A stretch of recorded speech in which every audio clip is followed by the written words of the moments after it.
Kevin and Brian, though they were our sons, grew very close to Lisa. She misled them with lies, causing them to ignore us. After Lisa, Kevin, and Brian were asked to leave our home, my husband Michael suddenly passed away. When I told Kevin about his father's death over the phone, his reaction shocked me. He said, "Your dad passed away. You handle the funeral, Mom. I don't want to see the face of someone who kicked us out.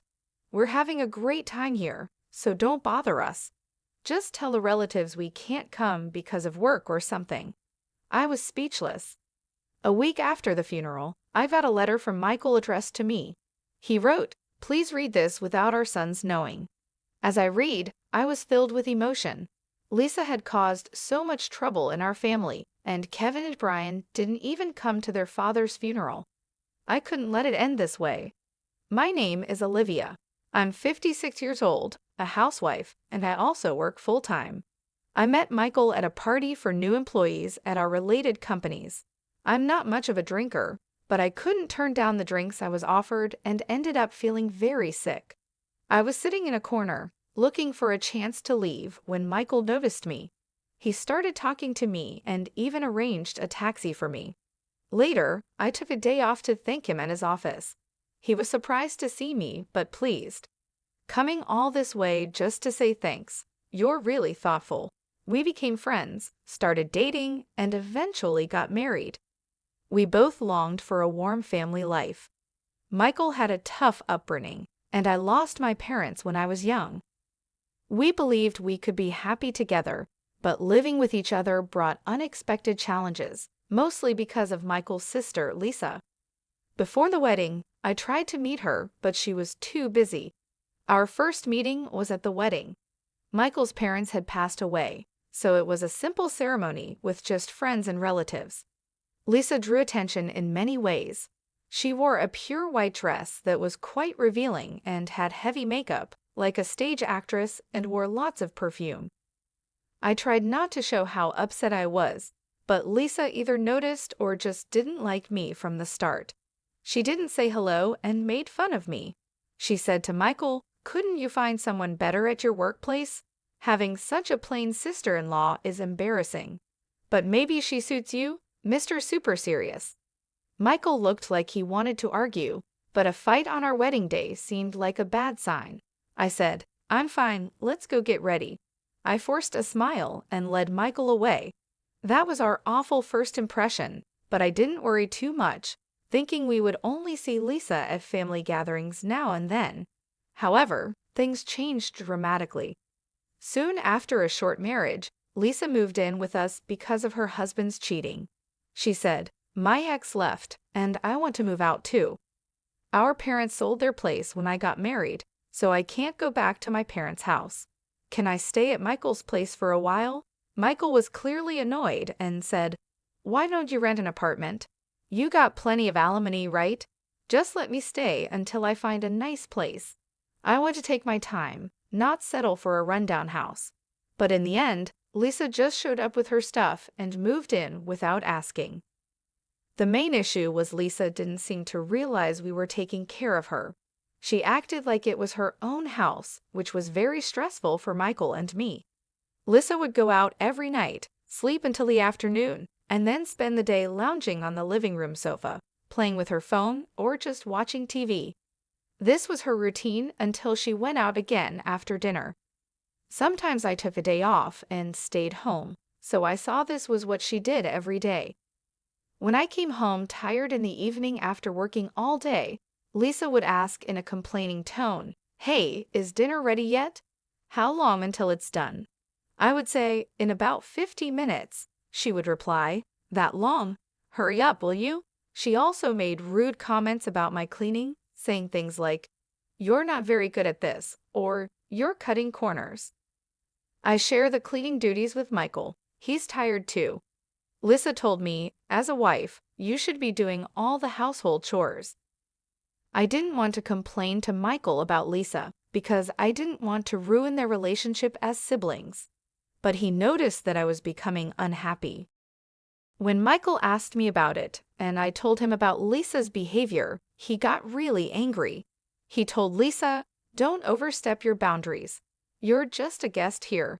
But Lisa just shrugged and said, I'm just stating the obvious, and refused to help pay for household expenses.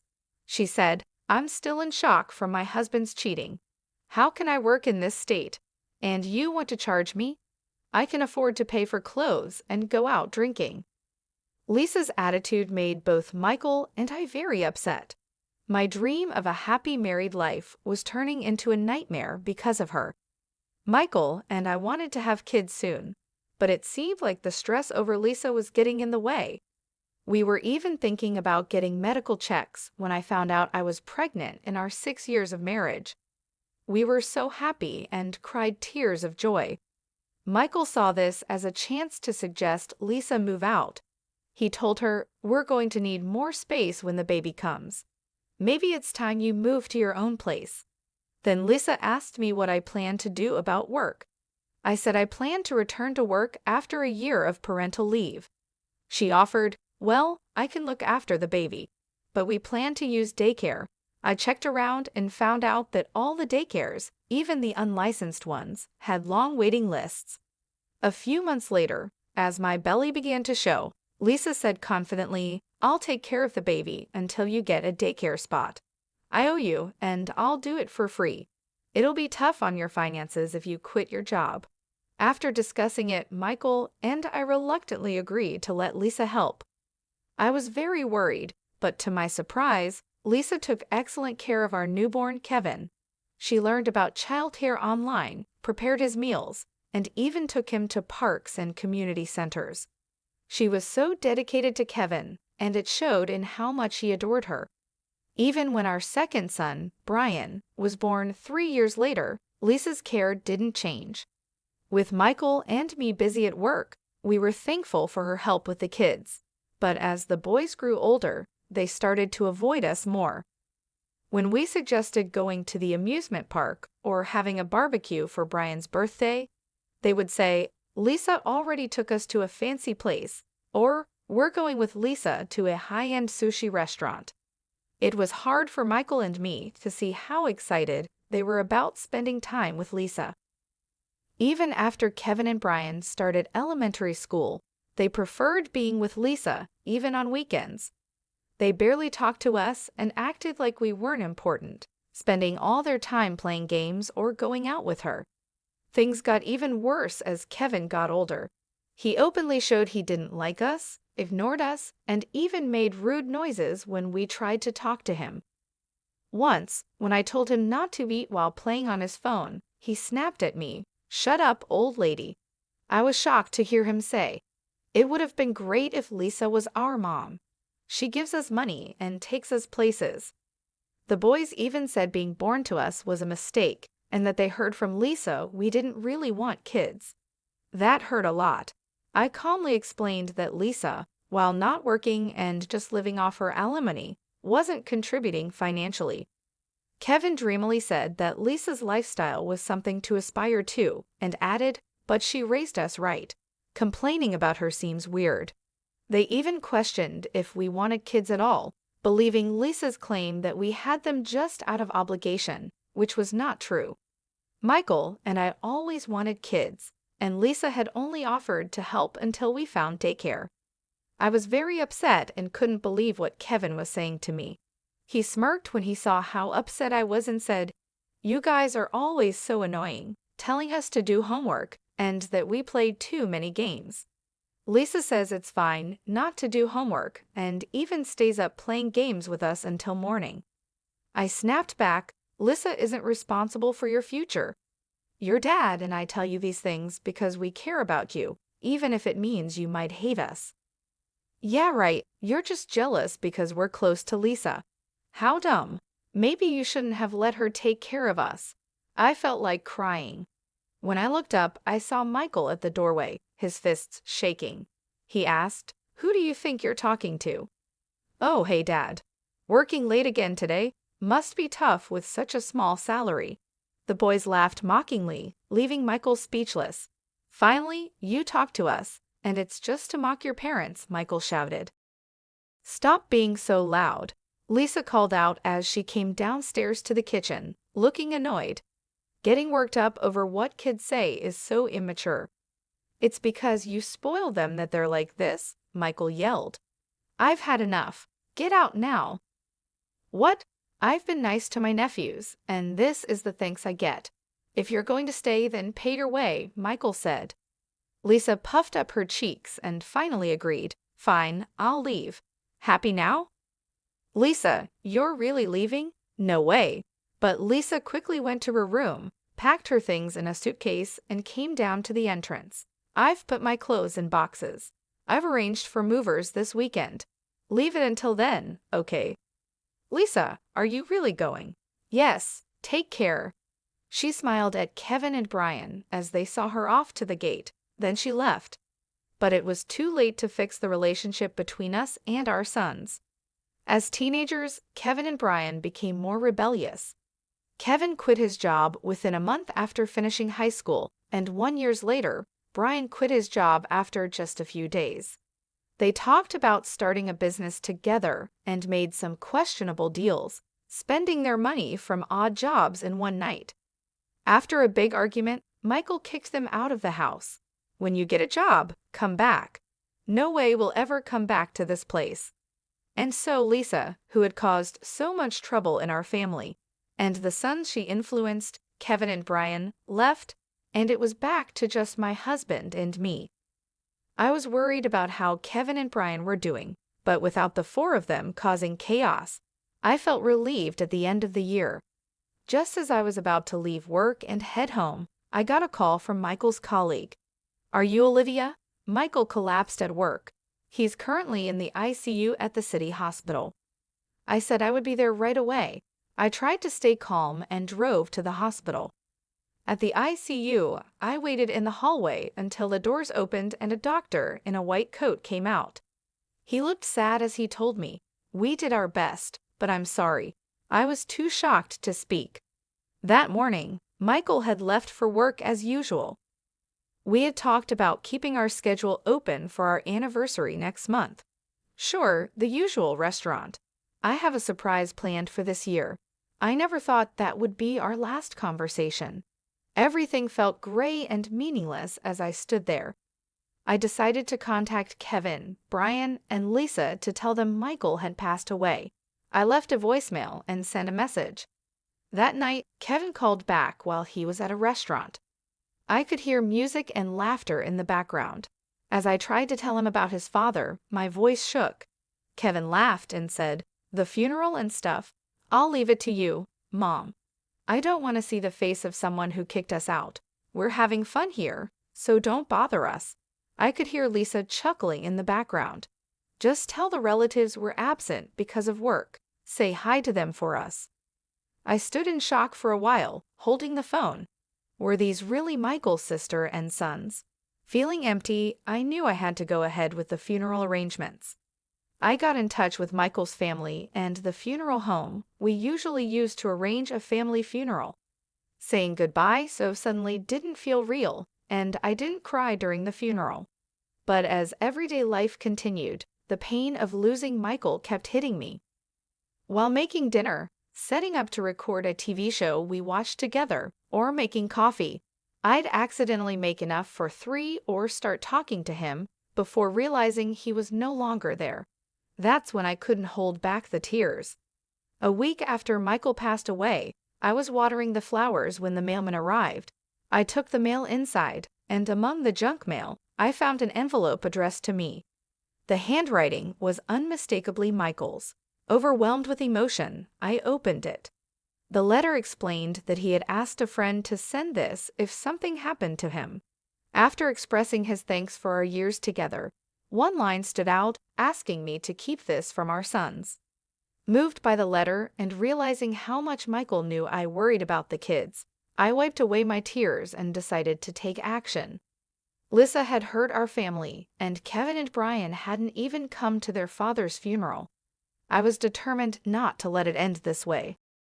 Michael's letter mentioned a package in a safety deposit box at a bank near the station, and he included a key.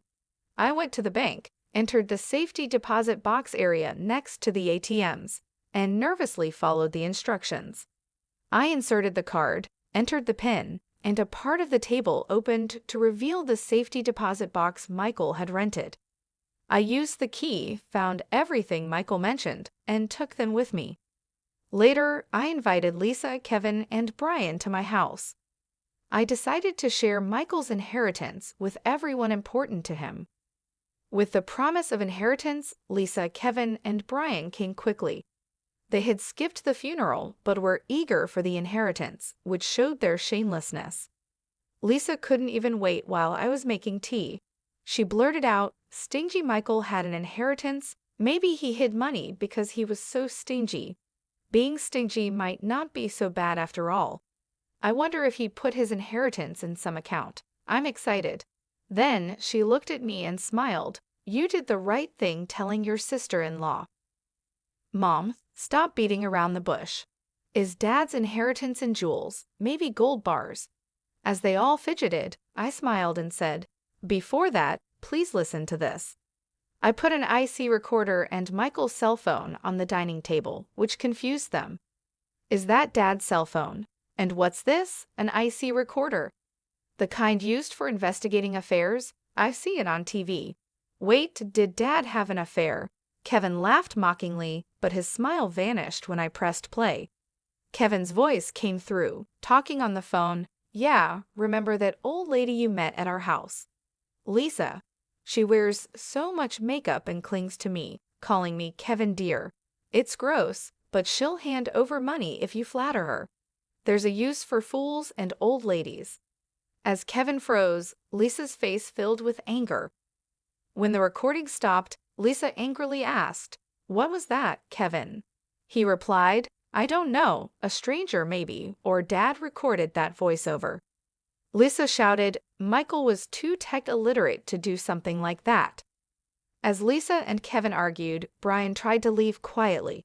I quickly played the second recording. "How much money did you get from Lisa?" $33,000. "Damn, I only got $3,000. What did you do?" "Gave her a bouquet of roses and a high-end bag for her birthday. Maybe I'll give her a fake brand next time. She can't tell the difference." Kevin and Brian laughed, revealing their true colors. "She loves getting gifts from men, even though she's almost 50. She still acts young, falling for every compliment from men she meets at the bar and spending a lot of money on them. She's an easy target, really foolish." The brothers didn't hold back in their ridicule, even mocking her blonde hair and her unrealistic dream of marrying a young Korean pop star, which they found creepy. Amidst Kevin and Brian's laughter, the recording suddenly stopped. Brian, with a forced smile, defensively muttered, "Man, when did Dad record this? And to show it to Mom after he's gone, that's just mean. Pretending to be a good guy, but those are the ones you can't trust." Even now, they continued to insult Michael, which made me very angry. Before I could speak, Lisa yelled at them, "You dare mock people? Who do you think raised you since you were kids? Don't mess with me." "See, that's what's so annoying about you, always acting like we owe you," they replied. Kevin and Brian's laughter made Lisa's ears turn red with anger. "Now it's your turn, Lisa. Having a favorite bar to go to, that's quite nice, isn't it?" As I reached for the IC recorder, Lisa's face tensed up. Without hesitation, I pressed play. First, lively music and clinking glasses. Then Lisa's high-pitched voice came through. "That's right. I've had my nephews wrapped around my finger since they were little, fill their heads with all sorts of nonsense about their parents. Kids are easy to manipulate." "Oh, Lisa, you're so clever," praised the man. Proudly, Lisa responded, "I'm single. I need them to take care of me in my old age. Look at my nephew, handsome, right?"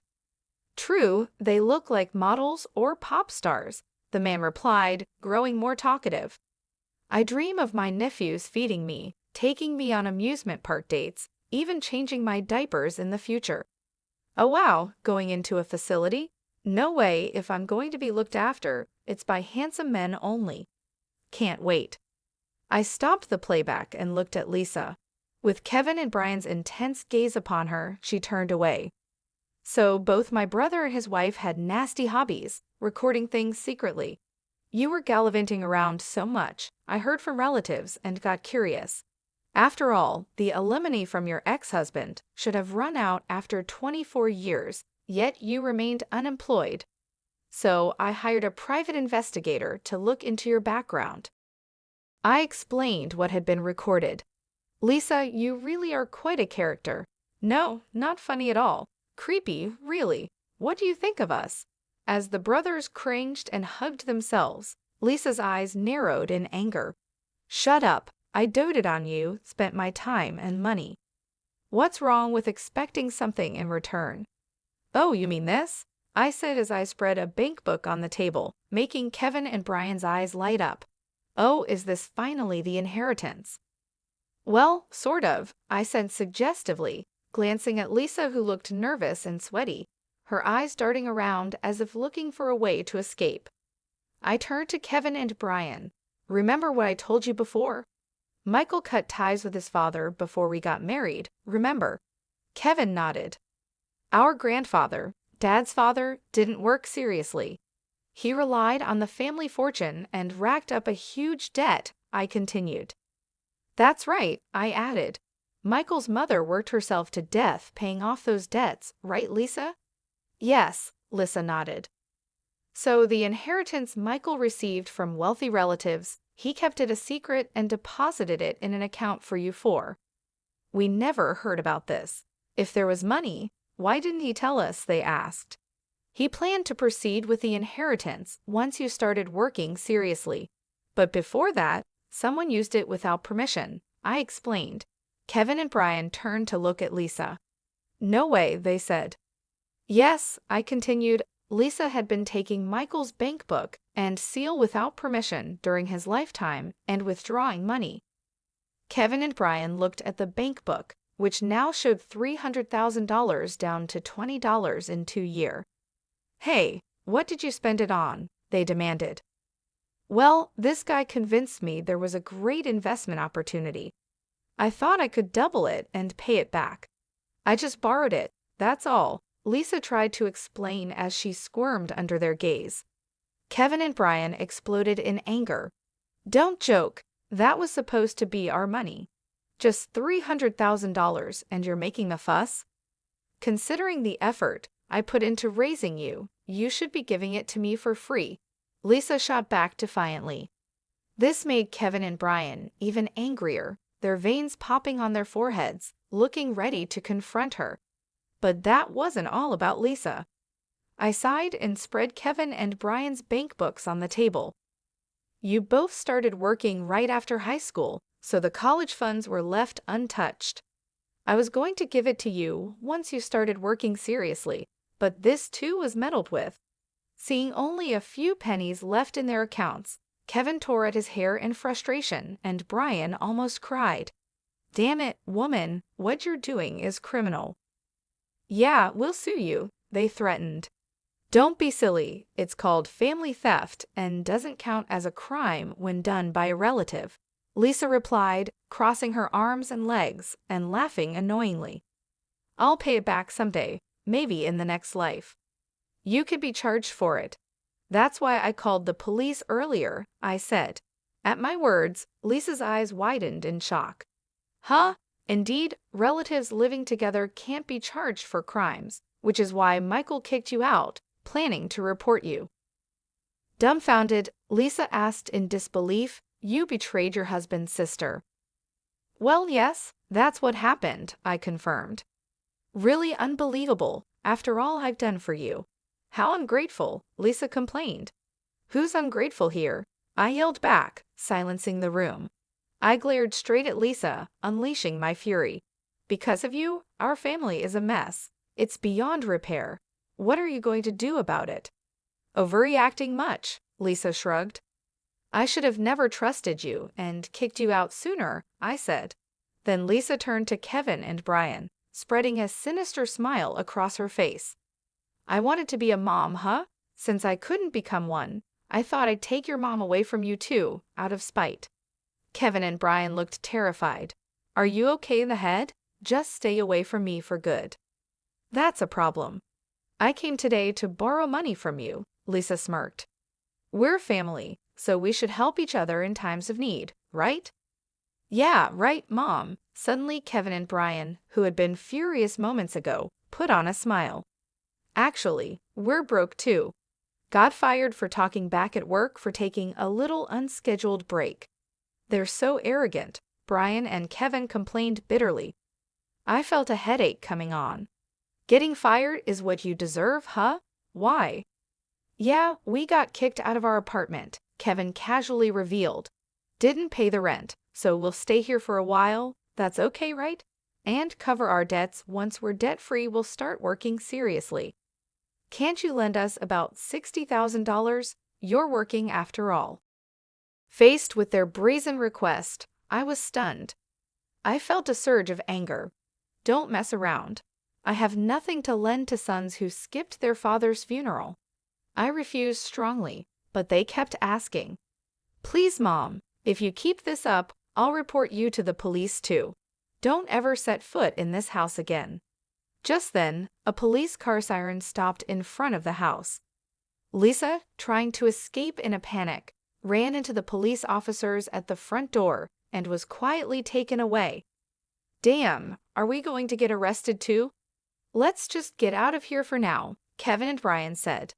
They glanced at me, standing firm, gave up on asking for money, and left. Kevin and Brian, realizing that the money Lisa had given them came from Michael and their own savings, seemed to have finally lost all affection for Lisa. I don't want to end up like them, they said, seemingly deciding to work seriously. But their laziness didn't disappear overnight. They kept calling me. Mom, I'm being pressed for payments at the bar. Can you lend me some money? I blew it all on horse racing. Can you lend me about $200,000? I got so annoyed that I blocked their contact information. Later, they tried to ask other relatives for money, but were shunned and denounced as heartless for not attending their father's funeral, leading to estrangement. Eventually, pursued by debt collectors for borrowing from shady sources, Kevin and Brian woke up and started working seriously. However, they had racked up so much debt that they were banned from the nightclubs and bars where they were regulars. Now shunned even at their favorite drinking spots, they complained, "We've lost all the fun in our lives." Lisa, being a first offender, paid a fine and was released quickly. However, the incident led to her being dumped by her boyfriend. Moreover, after repaying the embezzled money from Michael's, Kevin's, and Brian's accounts, she ended up with a huge debt. Lisa now works from early morning till late at night, looking exhausted. What I kept secret from Lisa and my sons was that Michael had left another item in the safe, a large pink diamond necklace, a prestigious heirloom passed down from his mother. As mentioned in his letter, it was intended as a gift for our 34th wedding anniversary next year. Fearing it might be found and sold by Lisa or my sons, Michael had kept it in the safe. When appraised, it was valued at $360,000, to my astonishment. I wouldn't sell it. It's a treasured gift from Michael. Although I hoped for a warm family, things didn't go as planned with my sons, and I lost my husband too. But Michael's memory is still alive in my heart. Moving forward, I want to live strong and cherish the memories of Michael.